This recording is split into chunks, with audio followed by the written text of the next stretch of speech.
Hey guys, happy Thursday.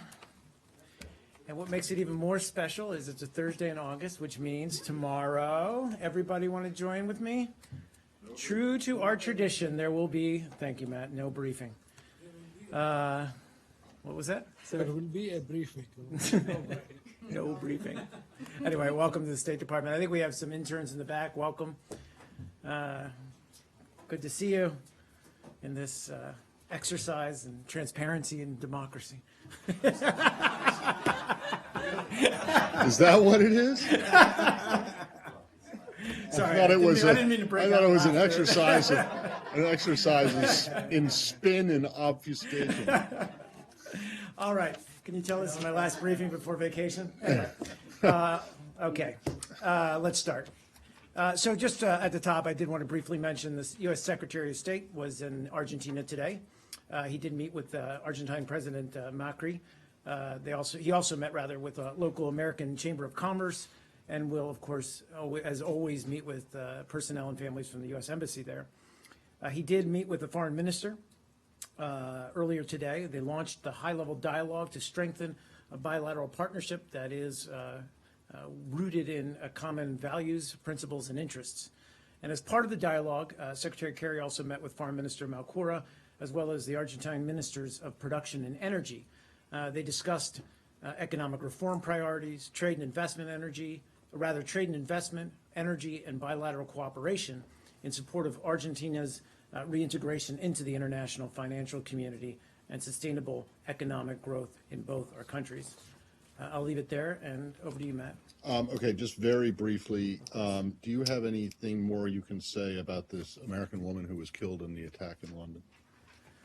Not a whole lot more. You saw the Secretary passed on our deepest condolences to the victims and families of those who were killed or injured in last night's attack.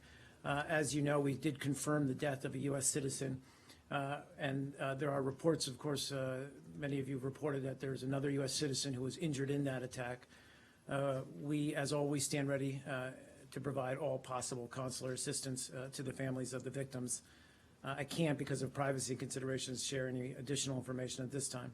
Have the Brits given you any indication of more than what they have said in public about what was behind it? Not that I'm aware of, no. Obviously, the investigation continues, and they've spoken to at least their initial findings. All right. And then also, while he was in, or still is in BA, the Secretary was asked about the Iran the transfer, and basically repeated what you guys in the White House said yesterday about it not being a ransom. But so in keeping with your opening statement pledge to be that this is an exercise in transparency and democracy, do you have a better idea about why you can't discuss the details of how this $400 million was sent? Sure. I did ask this question, and look, bottom line is that we generally make a practice of not commenting publicly on the details of these kinds of transactions, such as settlement payments. We don't normally even identify the parties involved, and that's just due to the confidential nature of these transactions. But wait a second. I recognize that a lot of details have been shared. You guys shared them back in January. Well, we did. You announced the entire settlement. It wasn't as if we did acknowledge the settlement, but the details is what I'm saying. How these transactions are carried out.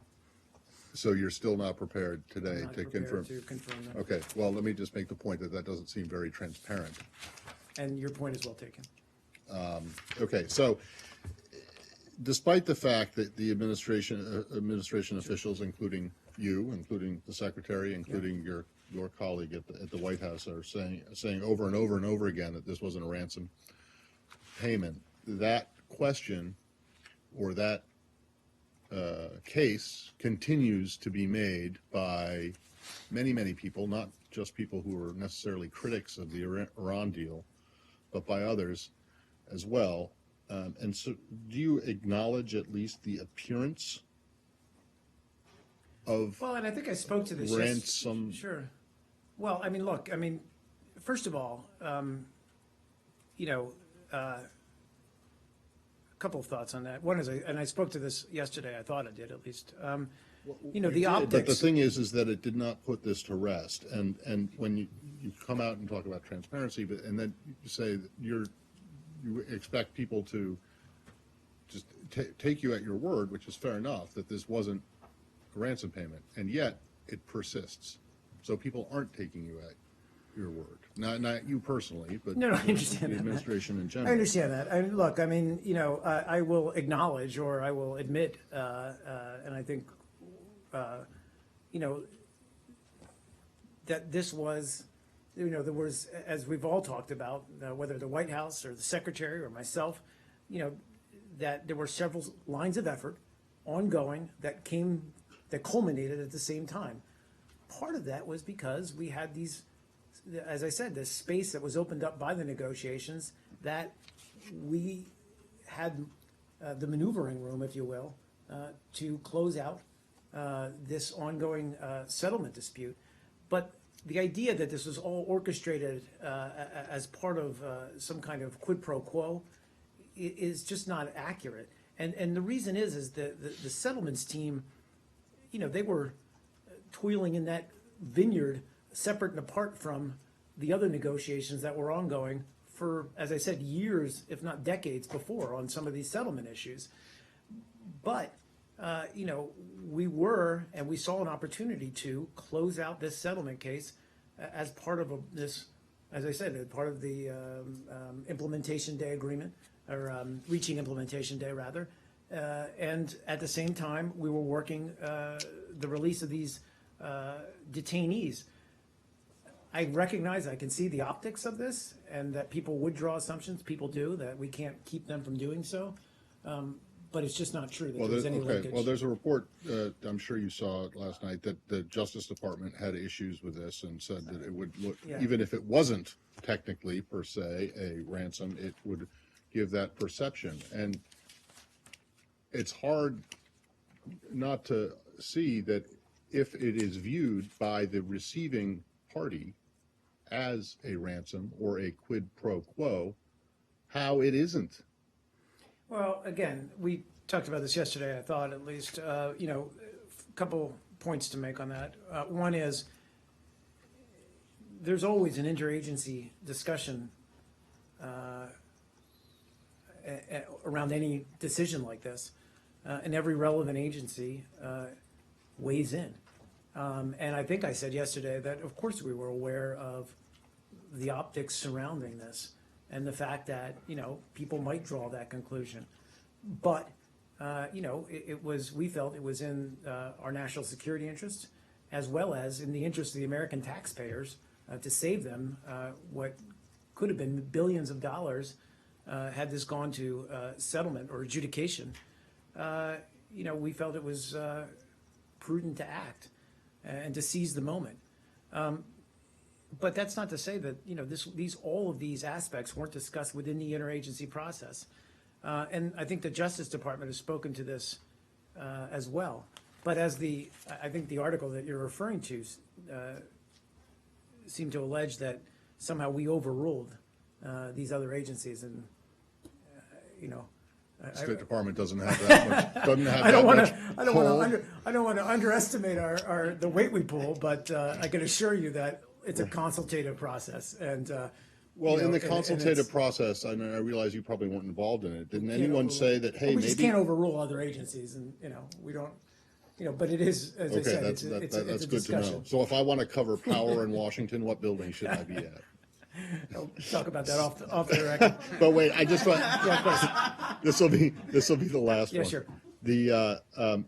So in all of the interagency discussion. Sure. And knowing that you probably weren't directly involved in that discussion, but from what you know of it, was there anyone out there that said, hey, maybe it might be best if we want to avoid this perception, which you knew was going to happen, to wait a little bit on making this delivery? So I'll leave it at this: with this, that you know, this decision was thoroughly vetted through the interagency process. We looked at all the pros and cons of it. And ultimately, it was decided that the pros outweighed the cons, and that we should take advantage of the fact that we can reach agreement on this now. Now, to go back to your other point, which is that the perception or that this is going to be played up by the Iranians as you noted, as a ransom, and we've seen comments by some Iranian officials to that in that vein. We've tried never to let Iranian rhetoric sway our actions in any way, shape, or form, because we know that oftentimes they're playing to their own domestic constituency. Again, we were clear-eyed as we went into this, but we ultimately felt like it was the right decision to act. Yeah, sure. Was there discussion around this, that if the money wasn't paid, or if you didn't do the deal or pay up then, that you might never have been able to, given a domestic political pushback here?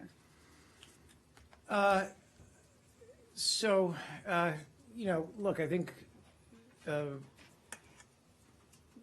what was probably of greater concern was the fact that our legal teams and legal experts who've been working on this process believe that this could go before the tribunal for decision sooner rather than later.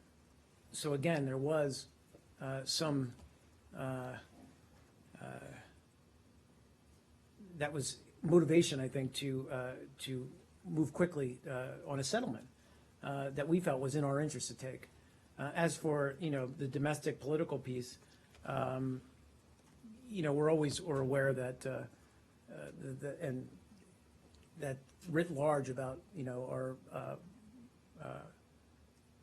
policies towards Iran, that there were always going to be people on the Hill who, as Matt noted, who are going to be against some of this outreach. You will always take that into consideration.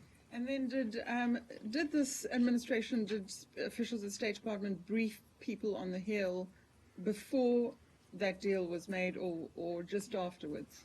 So were they aware that this was a cash payment, and were they aware why this was being done at that time? It's a good question, Leslie. So I know they were informed about the settlement before. I don't know that they were informed about the mechanics of that settlement, and how it would take place, whether it was in cash, et cetera. I don't have that answer in front of me. I apologize. I don't have the details. I'll try to get more clarity on that. Yeah, that'd be good. When you say before, was it just before the money was released, or before the tribunal met? I mean, what do you mean by before the time frame? Well, before the settlement was reached, I think is what, before we actually did the transaction on the settlement.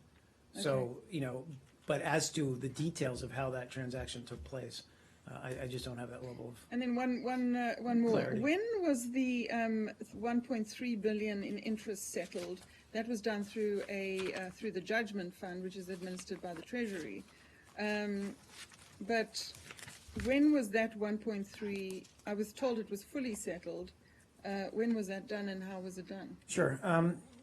So the payment for the compromise that was reached on interest, that was 1.3 billion, as you note. That was provided out of the judgment fund, and that's the source of funding to pay judgments and settlements of claims against the United States when there is no other source of funding. I think awards and settlements of tribunal claims have been paid out of that fund in the past since 1991, I think, to a tune of some 278 million before, prior to this settlement. Your question is when was it done? Several weeks after the 400 million in cash was transferred? I know that it was done. I don't know that I don't have a specific date on when that actually took place. Can you find that out, please? I can try to find that out. I know also that Treasury was speaking to that yesterday, as well as today. Oh, I didn't see those remarks, which is because it's caused confusion as far as I when they're understand paid, that. and was that also paid in cash, or is it done through the a transfer mechanism, given that sanctions at that stage were then lifted? Right. Well, some sanctions, not Right. all. Sorry, I'm just looking through here to see if I have an actual date on it. I don't think I do. Yes. That some Iranian officials were saying that it was ransom money. They were saying that. Yeah, I think, Iranian I think officials said the that Wall Street it was Journal ransom article money and yesterday. that is not their money. I think the Wall Street Journal article yesterday cited one Iranian military official saying it was ransom. But again, I'm not gonna, is that what you're asking me? Yeah, that's what because you said that. Yes. The- Yeah, I if you look at find that- if you look at the piece that ran in the Wall Street Journal yesterday, it does quote I mean, there were Iranian officials saying it at And the you're right, time, back yeah, in I agree. January as Yeah. well. But look, can I just ask you, so Of course. you said that, you know, that you had, the tribunal might have been coming up with its judgment that could have cost the taxpayers billions more in dollars.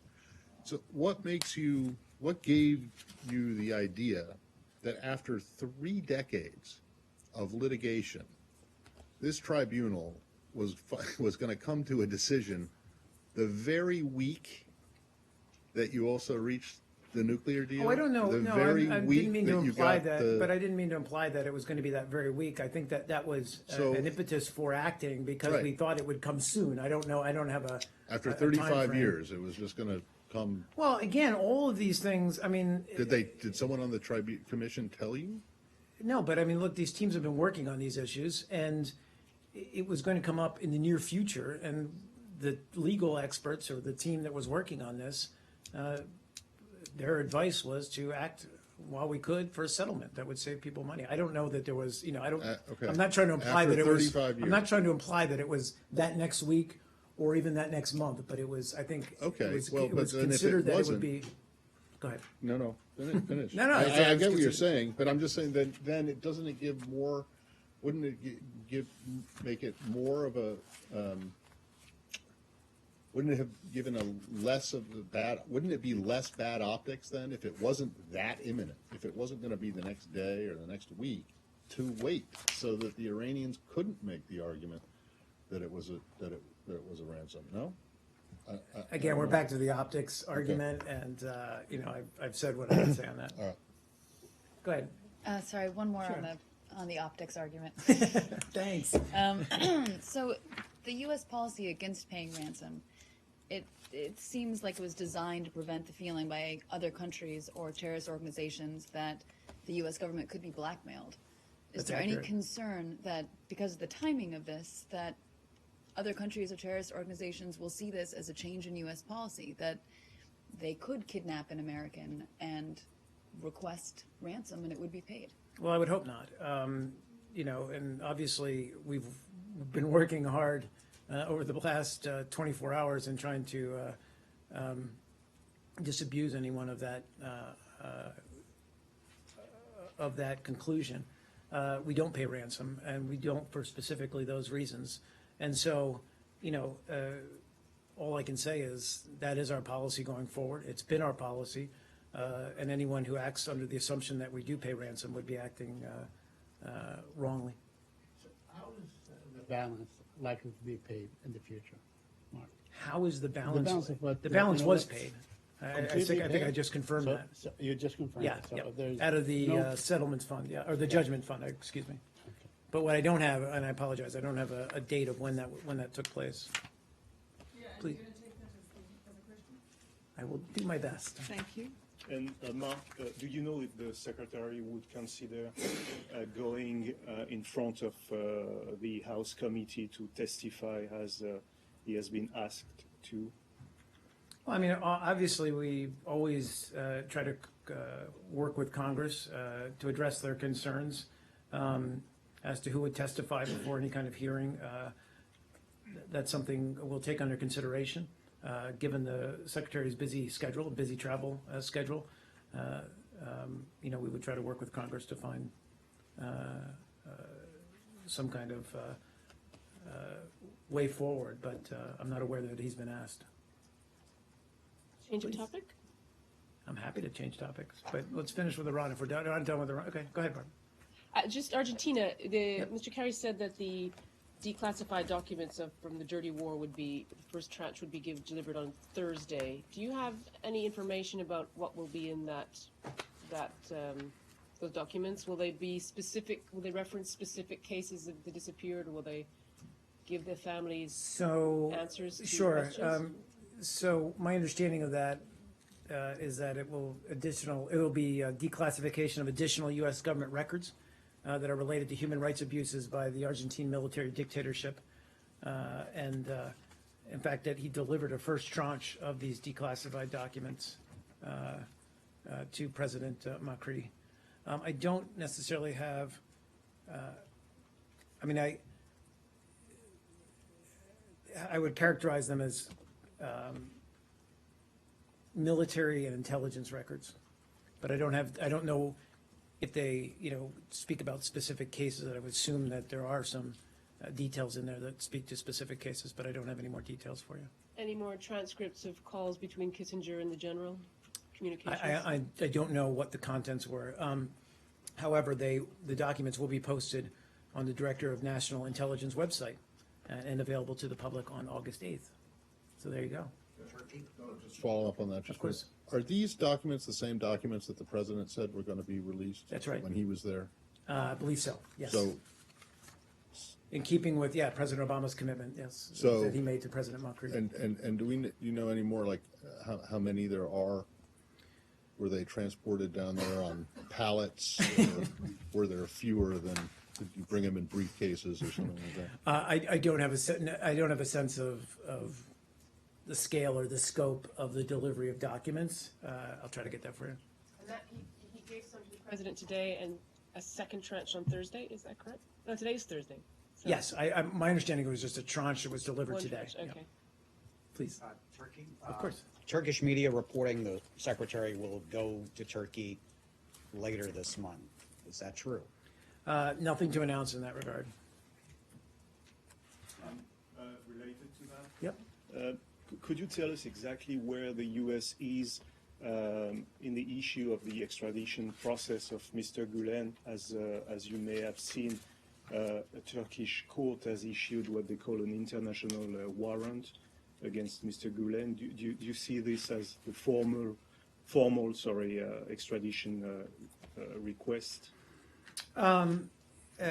So my understanding of where we are with the extradition request is that, we've been, or that the Turkish authorities have delivered, I think made several deliveries of documents to us, and that we're in the process of going through those documents.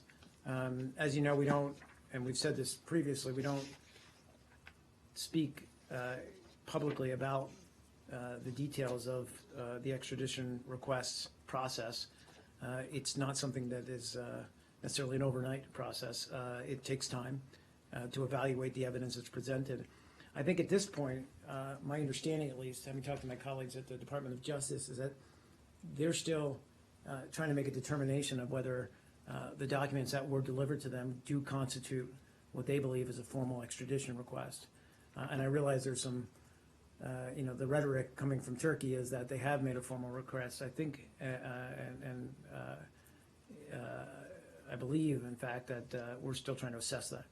So your position has not changed in 2 weeks. You still don't know if, or you don't say. You Right, cannot we've say if received, it's, as I if said, it's we've a received formal. documents, we're studying those documents, and we talked about an initial tranche that we had received from them that did not, we believed, constitute a formal extradition request. But we subsequently received more documents. We're looking through them, and I think they're trying to figure out whether this is the full request. And I don't think they've reached that determination yet. Please. The second tranche of documents, does that involve evidence related to the coup itself? Because the first one, I think, was based on investigations from before the coup. You are correct, I think, in the first thing. In terms of the second tranche, I don't know. I think they're still trying to assess whether that's the case. I don't have a specific readout on whether those documents pertain specifically to But I mean, is Mr. there any, Gulen's have they involvement supplied in any it, or evidence directly alleged related to involvement. the coup? Yeah, I don't know, honestly. On Turkey, couple more. Yeah. After 3 weeks, do you have more of an understanding how the coup happened in Turkey, whether your own assessment, whether the documents from Turkey, but your own assessment, do you think this Gülen movement or Fethullah Gülen have anything to do with the coup? I mean, it's a fair question. I'm not sure that we would necessarily share our assessment. I think that, you know, well, a couple things. One is, you know, as we've done from the very beginning, we condemn the failed coup in Turkey. You know, and we also have rejected and continue to reject any attempt to overthrow the democratically elected government in Turkey. We support that government wholeheartedly as a strong ally and partner in the region. In terms of assessing, you know, who's behind the coup, I know that we all know that Turkish authorities are looking at that very closely, investigating it. You know, that's a matter for them to reach a conclusion about. I don't have any specific conclusions to draw at this point. While Turkish authorities are investigating this, Yep. Turkish authorities shut down Yep. hundreds of media organizations. About 66,000 people are sacked and about 20,000 people are arrested. These numbers can be a little different. Yep. And President Erdogan today said this is only the tip of the iceberg. They just starting to. How are you assessing so far Turkish government's action? Whether you see them excessive actions as once questioned here? So, and we've conveyed this publicly as well as privately in our conversations with our Turkish counterparts. Indeed, as you said, President spoke with President Erdogan shortly after the coup attempt, and Secretary Kerry's spoken with his counterpart, Foreign Minister Çavuşoğlu, several times as well. And we made very clear we understand the need for them to go after the alleged perpetrators of this coup.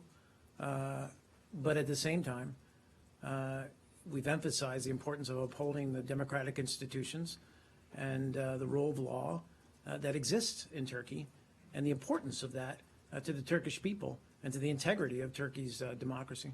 But you see those as signs that a major purge is underway, maybe a major purge that cuts across all institutions and aspects of Turkish society? You know, I think what I'll leave it at this. I would say we're watching developments there very closely, and we're making very clear that the Turkish government, again, while we understand the basis for its actions, that it also bears in mind that it must hold true to its democratic standards. Are you concerned? Yeah, sorry, Ilhan, go ahead. No, I just wanted to say that almost everybody in Turkey agrees or thinks that the United States had something to do with the coup. Well, and you know, when he asked me about our conclusions, I didn't want to offer that up there, but that's completely absurd. You know, and you know, we're conscious of the fact that, you know, after an event like this, there's lots of conspiracy theories, lots of allegations tossed about, but the suggestion that the United States was in any way involved in the attempted overthrow of the government, the democratically elected government of a NATO ally, a major NATO ally, is just absurd. Today, New York Times ran an editorial, and it was that there is a question that it's asking what to do with a vital ally that is veering far from democratic norms. This is the one question. And in the same editorial, also it talks about the former State Department official Henry Barkey, and it says that evidence against Barkey, when the coup erupted in Turkey, he was on the Istanbul island holding a workshop for academics and made some phone calls. My question is whether former official Henry Barkey has anything to do with the coup as far as... I have to ask you to contact him directly. He's a former official. I don't know that he plays any official role. I have no idea what his involvement may or may not have been. I just don't have any details on that. First question, the question about the vital ally that veering far from democratic norms. What to do with such ally? Well, again, I think that, you know, there has been concern expressed by many organizations, by many leaders around the world about the scope of the Turkish government's efforts to go after the alleged perpetrators of this coup attempt. We're obviously watching it closely. We've been consulting closely with our Turkish counterparts at every level. And indeed, General Dunford was just there this past week and met with his counterparts. We want to continue, obviously, to cooperate closely with Turkey as a NATO ally and as a major counter-Daesh coalition partner. We don't want to see a disruption to those efforts because, frankly, ISIL, Daesh is as much a threat to Turkey as it is to Europe, as it is to the United States, as it is to the region. So we all need to focus on the immediate goal of going after and maintaining the pressure on Daesh. We've made tremendous progress, but we want to keep that pressure on. But as to the extent or the scope of the government's crackdown, if you will, after the coup, we're watching it closely. We've expressed our thoughts about it to our Turkish counterparts, and we're going to maintain that dialogue with them going forward. Yeah. Yeah, on Tuesday, Iran executed over 20 largely Kurdish prisoners, calling them terrorists and claiming they were Islamic extremists. So 2 questions. Do you have any comment on those executions generally? And given that the Iranian Kurds are predominantly secular, and Kurds tend to be secular generally because national identity trumps religious identity, might Iran be mischaracterizing those whom it executed to confuse people inside and outside the country? So I would just say we reaffirm our calls for Iran to respect and protect human rights and to ensure fair and transparent judicial proceedings in all cases. This is something we've consistently expressed. Our concerns about Iran's human rights record have been expressed in a range of channels, obviously in our annual human rights report, but also in our international religious freedom report. And we've also worked with other countries within the UN framework, General Assembly, as well as UN Human Rights Council, to highlight our human rights concerns in Iran. So without trying to address the specifics of this case, which we frankly don't know much about, I would just say that, you know, what we would expect and call on Iran to do is to ensure that any legal process is fair and transparent. Iran has the highest number of executions per capita of any country in the entire world. If the Iranians aren't heeding your, paying attention to these reports and your suggestions, are there further steps that you'd be contemplating? Well, again, I mean, these are all actions or all concerns that we would address appropriately in the right fora. One of those, as I noted, was the UN Human Rights Council. One of the most effective things that we can do is shine a light on some of these actions, and we do so through our Human Rights Report, which is widely read and widely regarded as, one of the best, most thoroughly researched publications about human rights, the state of human rights around the globe. So, these are all efforts that we continually make to, as I said, shine a light on where we view excessive human rights abuses. We're back in Iran. Yes, sure. I have to ask two, they're very brief, back to the settlement question. Yeah, sure thing. Do you know why the settlement was not reached on the 16th, the same day that the nuclear deal was implemented? What was it that held it up until the announcement until the 17th, which, as you recall, is the day that the prisoners were released? Do you know? I don't know. And then yesterday, I believe you agreed to take the question from my colleague, James Rosen, about the timing of the plane carrying the, I won't say cash, I'll say just carrying the method of payment for the $400 million. Did it land in Tehran before or after the plane carrying the prisoners left Tehran for Geneva? And I don't believe we've gotten clarity on that as well either. in terms of the timing. I don't have it. Can you take the question again? Well, the question is, You know, was the it? question is still taken. I mean, if we was haven't it- gotten an answer. Okay. Well, do you know, was there an effort made to find out? Yes. Okay. And the answer came back, we're not going to tell you, or the answer was, we don't know? We're still looking into it. We're still looking into And it. so it's an active question, still? Sure. Okay. Can I move quickly? Palestinian Israeli issue? Yeah. Very quickly. Of course. Last week, an Israeli soldier in the occupied city of Hebron roughed up a little Palestinian girl on a bicycle, and then he took her bike and destroyed it. My question to you is very simple. Should Israel compensate this little girl for the bicycle? Very simple. So I don't know that that's a question we necessarily should answer from the podium of the State Department. But what I'll say is, we understand the tensions that exist in Israel regarding security and security concerns. And I've seen the video. I know what you're talking about. It's also legitimate to say that what's portrayed in that video is concerning and raises emotions on the part of many people who see it.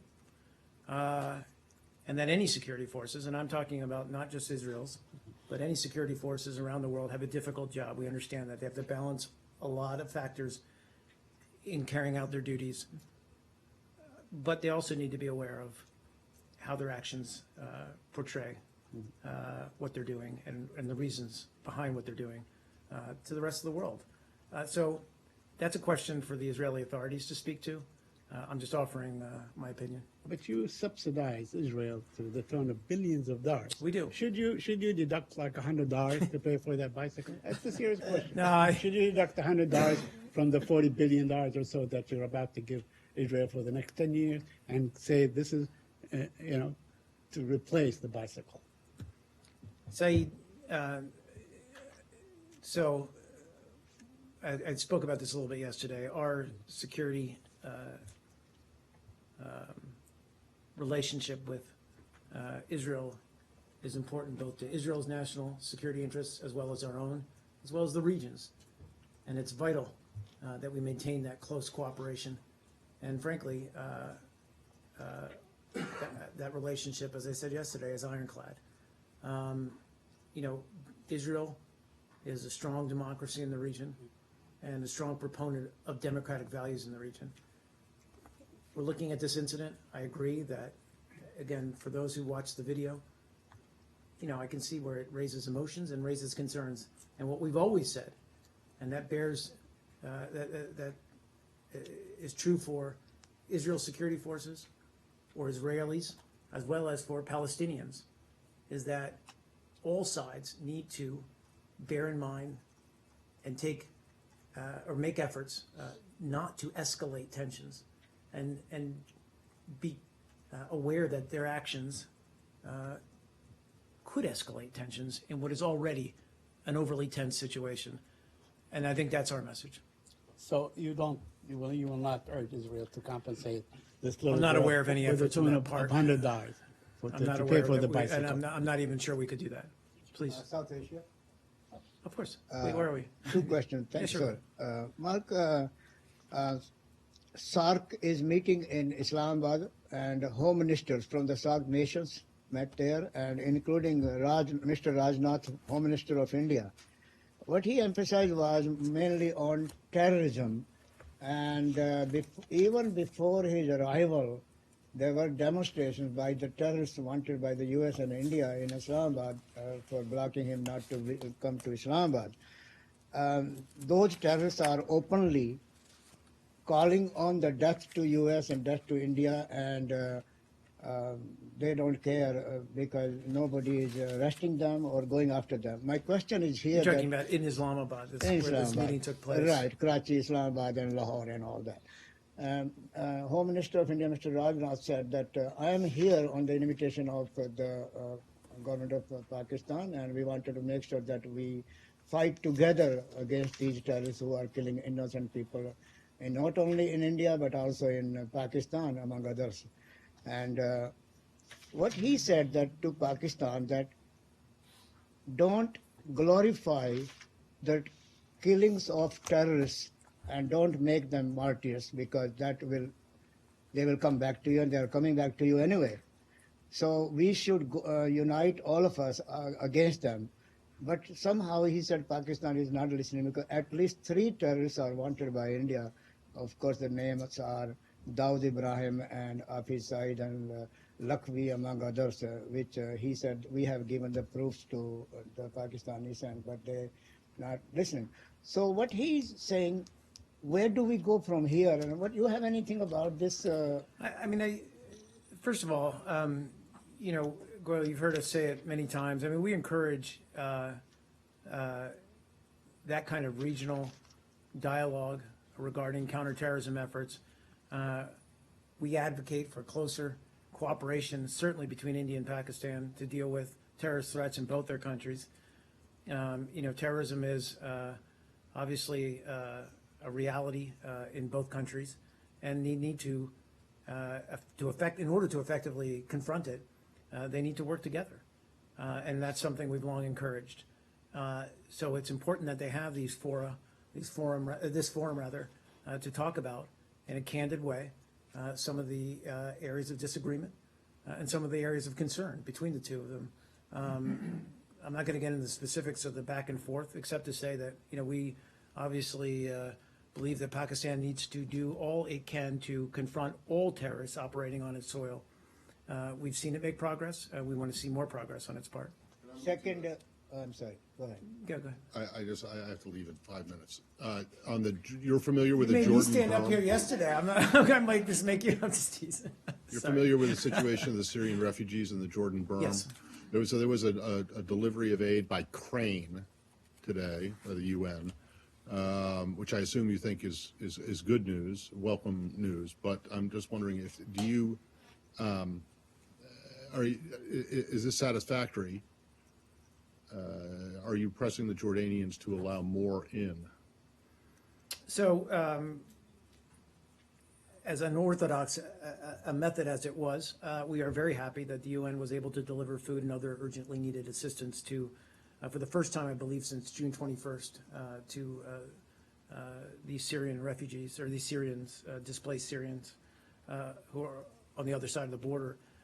You know, and if the UN and Jordanian government agreed to that a crane is the most efficient or effective way or appropriate way to do that, then we're not going to second guess that decision. The point is that the food and the other assistance got to the people who desperately need it. Is it enough? No. We need everyone to do more, and we certainly recognize that Jordan has done a tremendous amount, and we appreciate the generosity of Jordan and the Jordanian people, for that matter, in hosting hundreds of thousands of Syrian refugees, and stand together with them, and are going to continue to work with the international community to identify ways that we can assist those vulnerable Syrian who are stranded on the Jordan-Syria border. You know, and it also speaks, frankly, to the broader issue that we haven't gotten full humanitarian access. The UN has not gotten full humanitarian access to all the areas within Syria, and that's another thing we need to continue to pursue. All right, so secondly, Yep. You're probably aware that a lawyer, the third this week in China, has been convicted of subversion. Yep. Do you have anything to say about today's case, and more generally the trend that appears to be emerging? So we're obviously watching the trials. These human rights activists and lawyers who were detained on and around July 9th in 2015.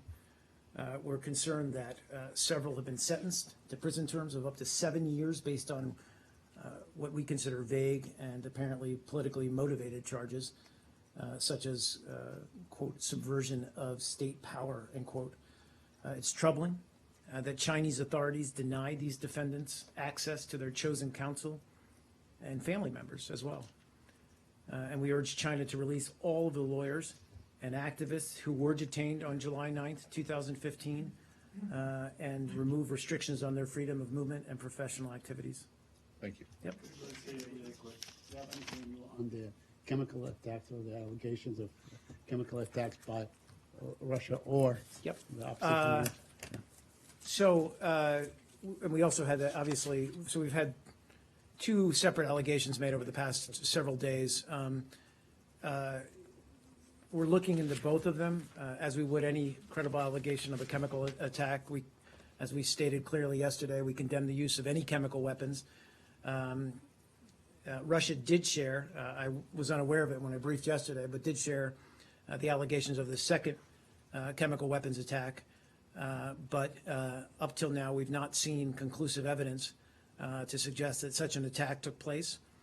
But of course, we're very concerned about and are looking into the allegations, these allegations, as well as the allegations of chlorine gas that was used by the regime in the town of Sarakib. We would call on the OPCW, as well as the UN, to use existing mechanisms to investigate these allegations thoroughly. Use by any party in Syria of chemical weapons would violate international standards and norms against such use. And we call on all parties to abide by all commitments made under the cessation of hostilities, and that includes a moratorium on targeting civilians or civilian facilities. Of course. The newly appointed Japanese Defense Minister Tomomi Nada earlier today declined to say whether Japan liberated or invaded Asian countries in World War II. Is there any question here at the State Department on whether Japan invaded or liberated Asian countries? Look, I'm not going to, relitigate what is historical record. I'll leave it there. Do you think it's constructive for a defense minister to raise such questions, given the potential to exacerbate regional tensions? Look, I'm not going to parse or second guess those comments. Japan's a democracy. There's freedom of speech there. Again, I'm just not going to relitigate historical record. Please, in the back, sir. I have a couple of questions on Guantanamo.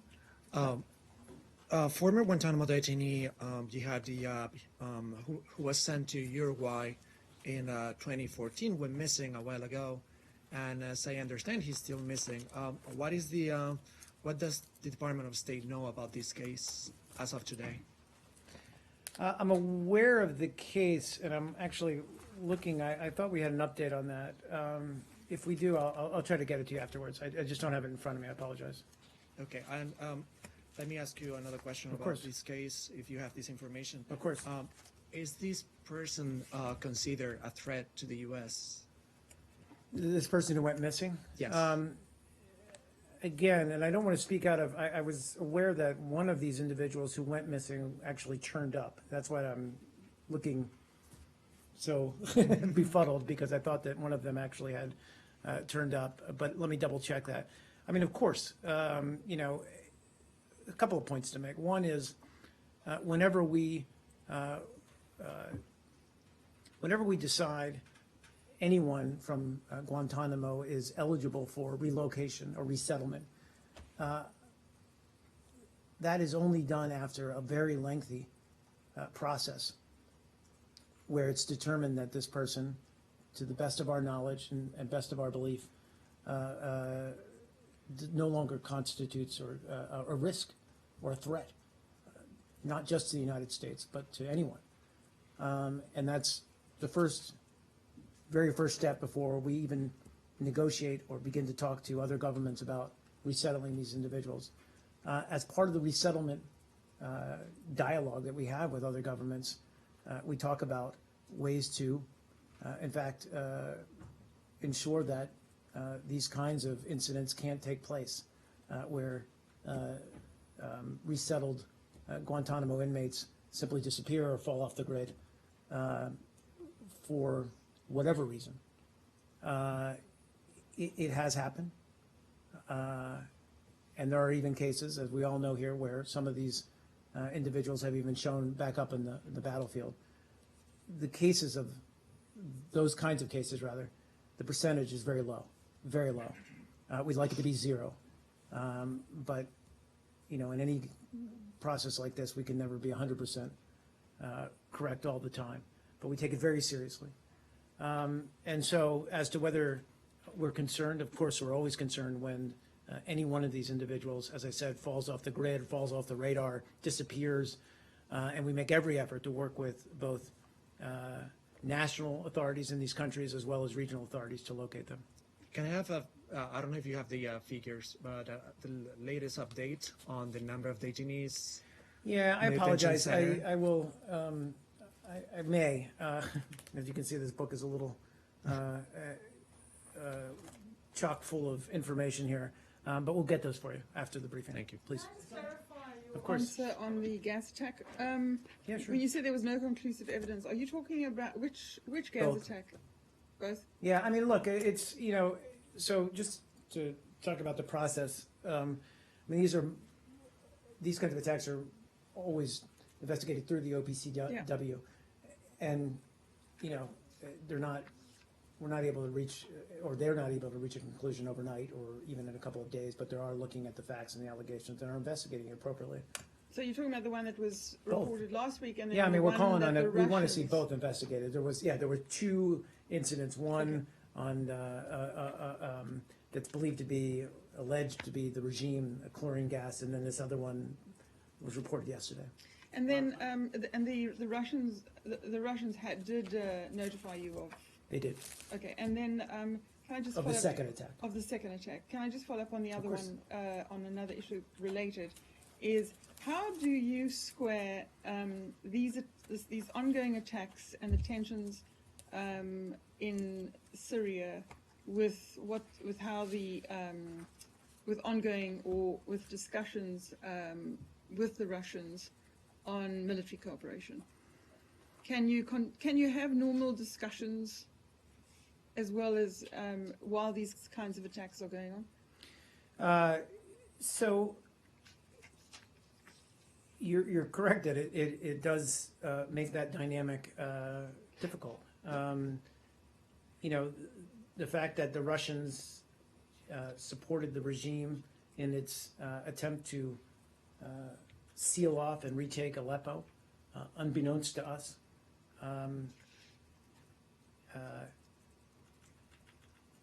has not made those efforts to work together on finding a way forward any easier. And in fact, you know, as the Secretary alluded to after his meeting with Foreign Minister Lavrov in Vientiane last week, you know, we believe that the discussions we've had with the Russians in Geneva have made progress. The goal of those discussions, as we've talked about, is how to make sense of what groups are located where in and around Aleppo, but certainly beyond Aleppo, in and around Syria, so that we can focus efforts where we believe they need to be focused, which is on going after Nusra and going after Daesh. And then only then can we put a moderate, or can we put in place a cessation of hostilities that is credible and that will allow talks to get going on again in Geneva. That's where we're at. It's not an easy place to be, and certainly not made any easier by this assault on Aleppo. And, you know, but that doesn't mean we don't still believe that the effort is worthwhile. So you are still talking? We are still talking. And can I one more follow-up? Kerry said that he wanted to have he said in Laos, in fact, where you were, that he would be able to announce or he hoped to announce an agreement on this early August. Given these new tensions and attacks, is that still possible? We're not there yet. Very quickly, I know there's something probably come out tomorrow on the status of the Syrian refugees. Do you know how many refugees have been admitted, considering that the target is 10,000 and it's in October? I do. I can say, but as of August 4th, there have been nearly 8,000. The exact figure is 7,905 Syrian refugees have been admitted. That's as of August 4th. So by all accounts, you'll be able to meet the target of 10,000 by the end of the fiscal year. This would, yes. We knock on it. I knock on I it. just want to finish my counterterrorism And how that'll show up in quickly. the transcript, sorry. Quickly, thank you, sir. One, is U.S. satisfied with Pakistan as far as fighting against terrorism? And second, as far as Prime Minister Nawaz Sharif is concerned, he is very serious fighting against terrorism and running his government peacefully. But his hands are tied by the military because he doesn't want to make the same mistake which he did in 1993 when his government was overthrown by the military. So many experts in Pakistan and here think that there are parallel governments are going on there by the military and by the civilians. So where the U.S. is now, is anybody has been connected or contacted from Islamabad here, what's going on in Pakistan, or how do you feel, or U.S. is taking this two powers or two governments within Pakistan? That's a very detailed question. How I would answer it is, you know, we believe that Pakistan has taken and is taking steps to counter terrorist violence, and certainly focusing on those groups that threaten Pakistani or Pakistan's stability. The military has shut down some of these safe havens. They've restored government control to parts of Pakistan that were used as terrorist safe havens for years. And these are important steps that have contributed rather to security interests in the region. And they've come at a cost of Pakistani lives lost. But at the same time, we've been very clear with the highest levels of the government of Pakistan that they must target all militant groups. And that includes those that target Pakistan's neighbors.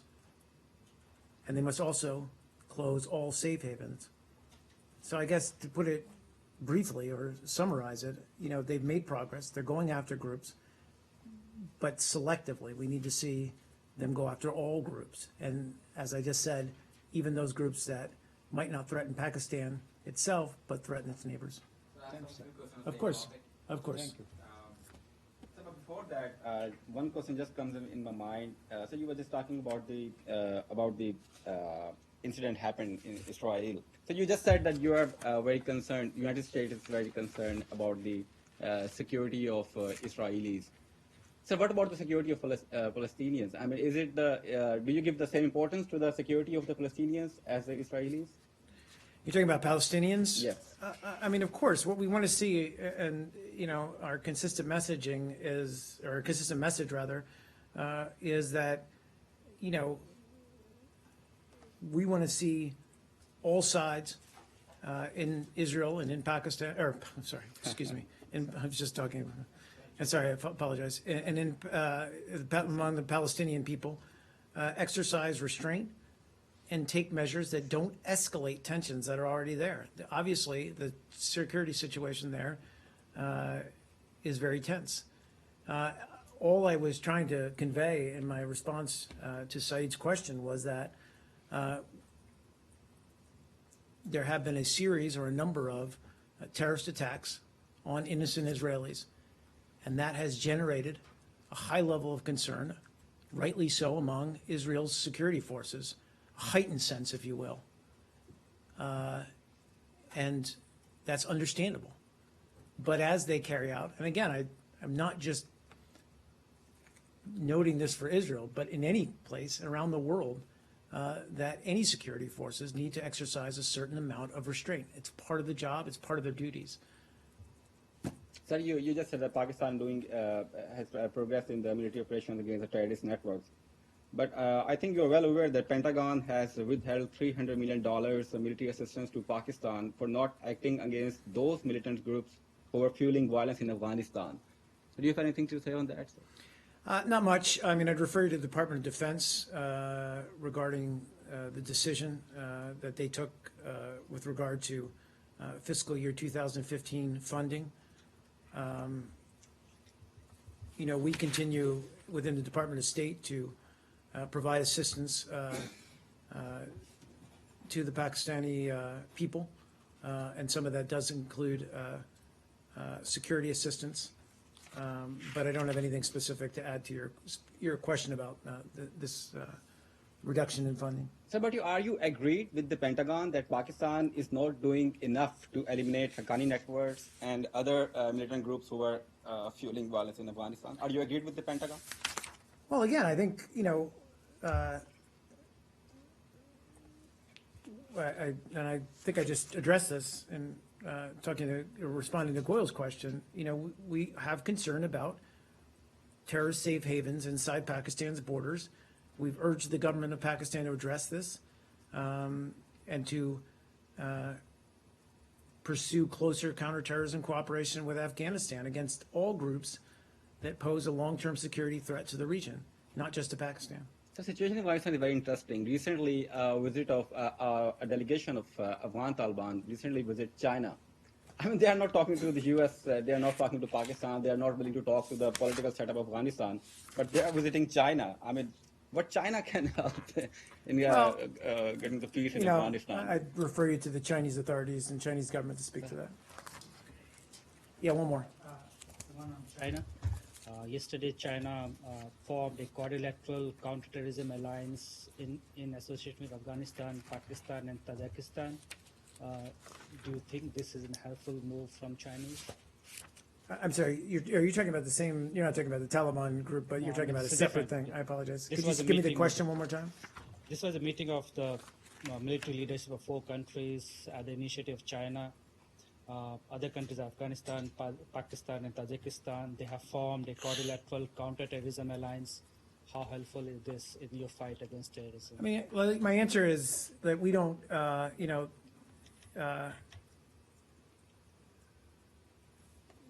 we don't view it as in any way counterproductive, and we don't view it as a zero-sum game that China pursues closer ties, certainly in the security field, and certainly in the counterterrorism field, with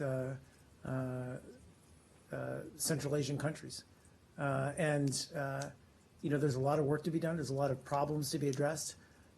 So we certainly don't view any effort to more closely coordinate among those countries, all of whom are affected by terrorism in the region. We don't view that as a negative at all. In fact, we view it as a positive. So you view this as a helpful move? I said I view it as a positive. Thanks, guys.